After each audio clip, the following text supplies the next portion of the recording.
Hello, it's Scott Manley here, and I'm flying my Lakon Type 6 close behind an Orca here, and of course Elite Dangerous. We are leaving the Crown Ring station in the Keshua system, which is an Imperial system surrounding a Class M star. The planet itself is about a quarter of an AU from the Sun, but close as it is, the sun is so cold that it is able to sustain a decent amount of life on it. We're just looking around for it. That looks like a Python there. Hope the nerf doesn't hurt too much. This is the Crown Ring station there, obviously an Orbis starport. Pretty busy. Ah, there we go. There's the planet we were looking for, yes. Yeah, Keshua 1 is roughly the same size as Mars, but it has a very thick atmosphere. It's about at the surface, the atmospheric pressure is about 2.3 times Earth's, and so it is quite habitable. Now, the reason I'm here is actually for the native life to this planet, the Keshuan albino mammoth. The meat is considered a delicacy in many parts of the galaxy, so I've come here to pick up a supply and transport it far and wide to wherever the demand is greatest. But I've also come here because, of course, this is Elite Dangerous 1.1, and we've had some new features added to the game. There has been a huge feature list, but actually a lot of the features are largely cosmetic, bug fixes. At the moment, I don't think there's any new spacecraft, although there's been certainly new planets and stuff added. But one of the things that was added is indeed lights on the nighttime side of the planet, so we can admire this planet as we skim around. I love the red glow all around the atmosphere as we're just waiting for the sun to rise around it. Where is it? Must be there. I can just see it starting to poke out, and there we go. That is the star. Sunrise in space never gets old. Anyway, yeah, Keshua was part of a route which took me in a large loop around space, allowed me to pick up some rare goods and sell them as I went along. I was like kind of the rare goods train, and it was a pretty good way to make money. That's where I'd left my spacecraft, left my Lakon Type 6. 100 tons of cargo capacity this trusty spacecraft will give me. But about 60 light years is the system of Tanmark, which is outside of Empire space, but famous for its tranquil tea. I'm going to pick up a load of that and then continue on towards the old systems of Listi and Daiso, where I'm going to pick up a spacecraft and hopefully head over to see or to assist in the construction of a new station. Thankfully, the power of editing means you don't actually have to sit through the 4 different hyperspace jumps that I have to perform to get to Tanmark, or indeed the long super cruise that will take me to get to the station. Cassie El Pia, that's a pun if ever I heard one. What? I have you now. Interdiction? How? I was about to drop out of warp. Okay, he is trying to destabilize my super cruise drive. I must find the escape vector and hold onto it. Oh man, he is winning. My drive is destabilizing. Hold on! Hold on! We do not want to get into a fight with this expensive rare cargo and no lasers, really. We don't have very much, and we have lasers. Come on! Hang in there. No! I'm pulling back as hard as I can! He's almost got me! Aha! Wait! Ah! My drive is restabilizing. Yes! I came so close to going out, but now I'm back. I'm leaving you in the dust as your interdiction snare has backfired on you. Well, onwards to Cassio El Pia. I sincerely hope he does not recover in time to intercept me again. That would be unfortunate. 2, 1, and disengage. I don't know why I couldn't disengage in time last time, but at least I've got out this time. So yeah, this is a Lakon Type 6. Now, Lakon make the cargo ships of the game. You have the Type 6, the Type 7, and the Type 9. Not sure where the Type 8 is, but I won't be surprised if it's one of these ships that gets added later. Being a Lakon spacecraft, it puts the cockpit right on the front, so you can actually look down. You can see how we have little windows on the bottom. But let's request docking with this station here.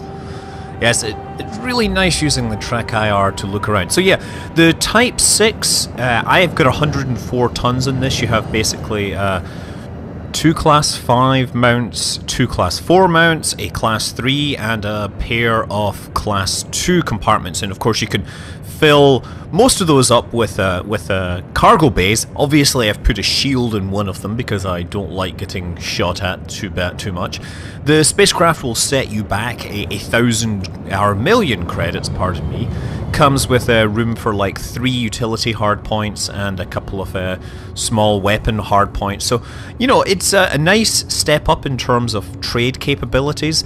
And, you know, with the jump drive fitted, well, you know, if you expand the frame shift drive, you're going to get pretty good jump ranges on this. Okay, so here we are. Pad 26 is right there, and I can use the great visibility offered by the Lakon spacecraft. I really do like their cockpits. They feel like kind of space forklift trucks or something, or space cranes. That's what it looks like. You know, imagine you're sitting up on top of a big building crane and looking down. And I'm just gonna put myself onto the landing pad, and we shall move on. And after a whole bunch of editing, we find ourselves arriving at Mansfield Orbiter in Epsilon Indi. There we go, Mansfield Orbiter. Now, here we have some stuff to pick up, some stuff to sell, and then we will be moving on towards Listi, which is of course one of the old worlds, so named because it was in the original Elite, and they've kind of replicated that little chunk of space. So yeah, let's just take a moment to take a look around this cockpit here. There is my little schematic overview of my Lakon spacecraft. And on the other side we have some more schematic overviews with my cores presumably in nominal condition. Note as I'm slowing down the jets or the rockets firing forwards, so you can actually see the engines firing because they sit either side of the cockpit. It's got a nice little touch, that. Oh yeah, and here's a nice bit. We have the sun is producing a shadow of our spacecraft on the station, so I'm just going to deploy my landing gear, and if you look very carefully, let's see if I can see it. There, look, we're making a shadow, and you can see my landing gear. Sweet. Yes, it's actually very hard to see your spacecraft from the outside, which is very interesting because they, of course, charge real money for paint jobs and skins, but it's almost impossible to see them in space. Only other players can really see that you've spent a little bit of cash on your fancy paint jobs. But anyway, yeah, I'm sure you're all interested in the new features of Elite Dangerous 1.1. It is mostly an evolution. I don't believe there are any new spacecraft. There are spacecraft coming in the pipeline. There's another 10 that we're expecting for the version 1 series. But there's nothing new in this release. There's a lot of improvements to graphics and sound and stability and all these things. And then there's a whole series of community-based features, right? So things that will put your name up there in the community for discovering places and contributing to various missions and things like this. So we are here for the commodities market. And what I've been told is that I need to buy the Indi Bourbon. Indi Bourbon will be like Indiana Jones bourbon, I don't know. And we're supposed to sell something called some sort of leaf. And I don't see it here. Well, that's a little confusing. Where could it be? Because I thought I picked it up, but I could be wrong. Well, it doesn't appear on the trade screen, but is it in my cargo hold? Here we go. Yes, Yasso Conde Leaf. It does have little pill symbols. I wonder if that's a drug, and therefore should be sold through contacts on the black market. I want to sell illegal goods. Oh, Yasso Conde Leaf, a native plant that exhibits similar properties to tobacco, but without the harmful effects, discovered through observing the effects on the local fauna. And I'm presuming that didn't mean that they watched the local fauna roll it up and smoke it. I'm presuming they ate it and then they would kind of chew it and spit out a disgusting brown spit and kind of look a little more chill. I don't know. Apparently it was illegal, but I've made a fair chunk of cash from it. Now, we've obviously got the game story continuing. We have a whole thing about compassion was the cure. That was basically... You're curing a plague. Yes, Yembo crowdsourcing required to help build new station. After a week of speculation, Universal Cartographics have today announced that the system chosen to receive what is planned to be the first of a new fleet of UC-controlled explorer stations will be HIP 101110. Samuel Covington, the leader of the committee in charge of choosing HIP 101110 as the target location, had this to say about the announcement. Hopefully this will be the first step in putting a more robust support system in place for all the brave men and women who risk their lives out there in the black. It won't be easy establishing a station so far away, but we believe the rewards far outweigh any obstacles that might crop up along the way. Partial construction of the new station will take place in the shipyards of Yembo. Anyone capable of sourcing materials are advised to get themselves over to Nadagar Terminal Yembo straight away, as Universal Cartographics are offering some exceptional incentives to commanders helping with their current construction efforts. So presumably that means I can go out there and give them goods, and they'll have a bunch of missions about acquiring goods. So, navigation, we're going to look for Yembo, and there we go, zip across here, and it's 100 light years out, and instantly it has a route for me. In the previous version, you would move your cursor there, and then it would sit there for like 10 minutes before it could plot a 100 light year course. This came up instantly. That is the best feature in 1.1. Yeah, we should also take a look for this HIP 10111 place at some point. Anyway, Suntil alien artifacts to be auctioned in Naguri. Suntil is back in the news this week as fresh rumours have surfaced of alien items hitting the market in Naguri. It's been nearly 2 decades since Gallagher Restoration's auction of Suntil relics was discovered to be merely an outrageous publicity stunt. Although many high-profile individuals were left red-faced after the Fedcot auction, most notably the bad Jagged Banner, which is a reference to a Frontier First Encounters, I believe, it seems that people still want to believe in the Thargoid legend. Indeed, several familiar faces have already come forward inquiring about the new finds. What gives the latest rumours more credence is that previous claims is the fact that the source of the alien items is not just one individual or group, but several different lone wolf pilots. Is this another hoax, another stunt, or perhaps the developers of Frontier trying to build out a backstory and reintroduce the Thargoids as the alien? Well, they could be good guys or bad guys. Anyway, let's find HIP 101110, that's where it is. I'm presuming that's from the Hipparchos spacecraft, which was a mission that went out, an astrometrics mission, 344 light years. Excellent.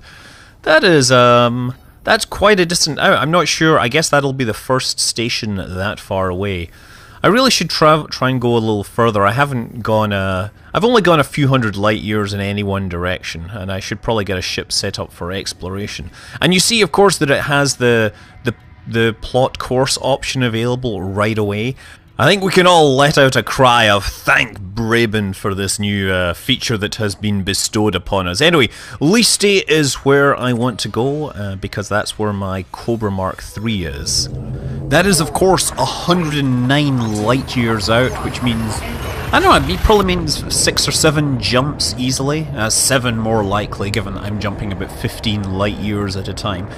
Of course, cut all that out because you don't need to see half of this. In previous videos you might have seen me scanning each system as I went along. I'm not doing that in the Lakon. The Lakon is a transport ship, it doesn't have the scanners, so I can't get the extra income from exploration.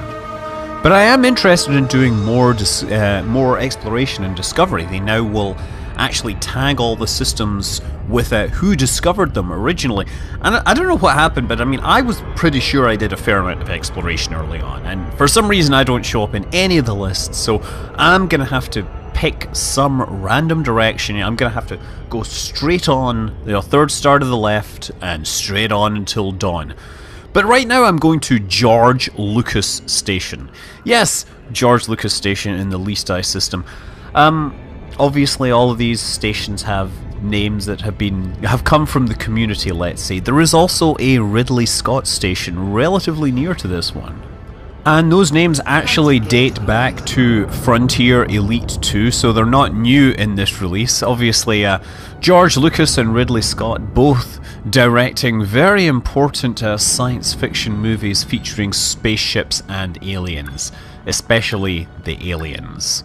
There are a lot of sci-fi references in the games because they kind of crowdsourced a lot of the NPC names and station names and things like this, but many of the references to sci-fi classics actually come from Frontier, Elite 2 and various other instances in the series. Obviously the original game was entirely procedurally generated names, but the later games added sly jokes, let's say.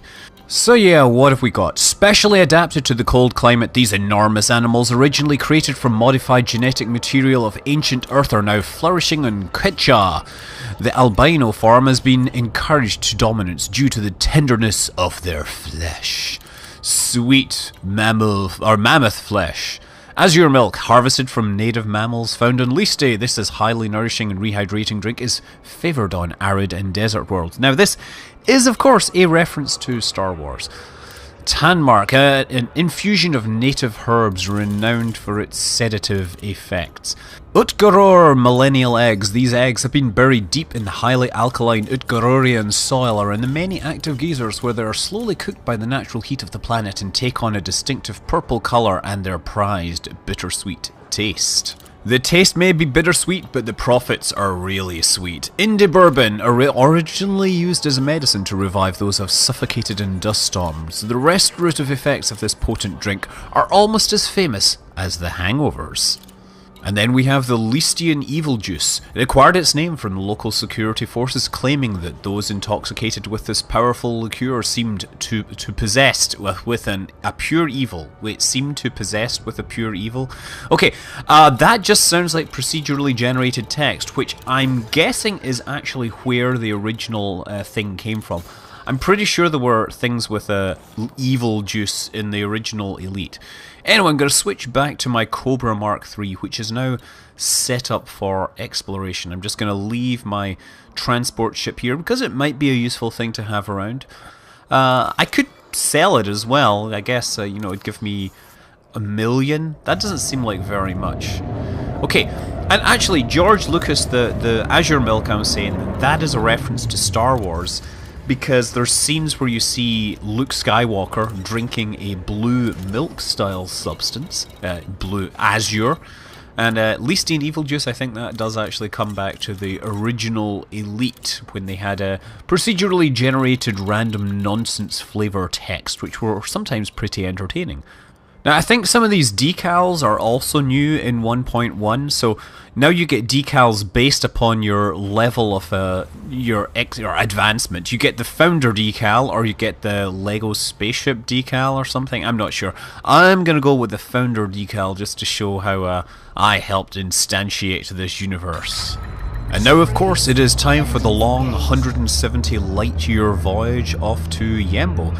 Oh, looks like we have some other people in space. Those targets, or those signatures on the scanner, which are not filled in, those are other players. And I expect I will see a bunch more players once I get to Yembo, because adding community goals is one of the kind of big features that we're expecting from this release. So you can bet there will be a ton of players turning up, making the pilgrimage to Yembo to figure out what this community goal and this station is all about, and seeing if they can profit from it in some way or another. But time to charge the frameshift and head off into the deep unknown, perhaps finding some new places to explore on the way. The fun thing about exploration is there's something like what did they say, 300 billion stars in this game. So even if it had like 1 million players, they would still have to find 100,000 stars if they wanted to locate everything. Anyway, no need to show the journey, it was just a lot of jumping from one star to another. We are in Yembo, which is deep space controlled by Yembo Interstellar, and yeah, there must be other players. The reason is that when you see other pilots moving around like that, that's pretty good sign that it is actually the space is being controlled by another person's computer. The way Elite works is that it creates these peer-to-peer nodes. So a player will basically get control of the space and their computer will act as a server for all the other individuals. And if they have to leave or whatever, then control gets passed over to someone else. But you're not always guaranteed really good connections, so you'll sometimes see this kind of glitching even for the NPCs. Just flying in over these rings to take a look at it. This is quite beautiful. It looks like very much looks like a slice of vinyl with a big purple marble or something in the mirror there. The gas giant shaders have been updated. You can see that there's actually a little storm there on that planet. Apparently there are some really beautiful gas giants out there if you're prepared to go and look. Of course you don't get anything for discovering them. Well, looks like there are a few other players. I think this is more players than I've ever seen in one place in Elite since back in the early beta, where you could, or alpha actually, where everybody pretty much ended up in the same instances. Okay, look, we've got an asp out there, Commander Smooticus, who is a novice. How'd you get to be a novice and have an asp? Anaconda, Commander Theos is an expert there. He's clean, or she's clean, I don't know. And let's try and get in nice and close and see this thing. Maybe whoa! Oh wow, they just shot off. Well, that's hyperspace, frame shift or whatever, right? Frame shift charge detected. Everybody's frame shifting out, they don't want to stick around. I don't get it, do I smell or something? Okay, so we've docked, now let's find out about this community goal, this space station we're supposed to be helping to build. Okay, refuel and... what do I need to repair? I don't think I crashed anything. Starport supplies. Test. Are we building a test station? This far from civilization, establishing a reliable supply line can prove to be problematic. That's why the Explorers Association, in conjunction with Universal Cartographics, are offering to pay a premium on all high-quality metals brought to Nadur Terminal. Once collected, the raw materials will be processed for use in the key components aboard the Explorers Association newest Ocelus Exploration Station. You must sign up as an official contractor in order to benefit from the bonus rewards. So, lots of commanders. Wow, 894,991 tons already collected. So, there will be global rewards of some sort. Not sure what that is, but you can see there's also these different tiers. So we have got the first tier, but we're aiming for the second, and so on and so forth. So I guess I'm going to bring some metals here and seek out my rewards, and perhaps we'll see what happens in the end after this is all finished. And that'll be in a future episode. Until then, I'm Scott Manley. Fly safe.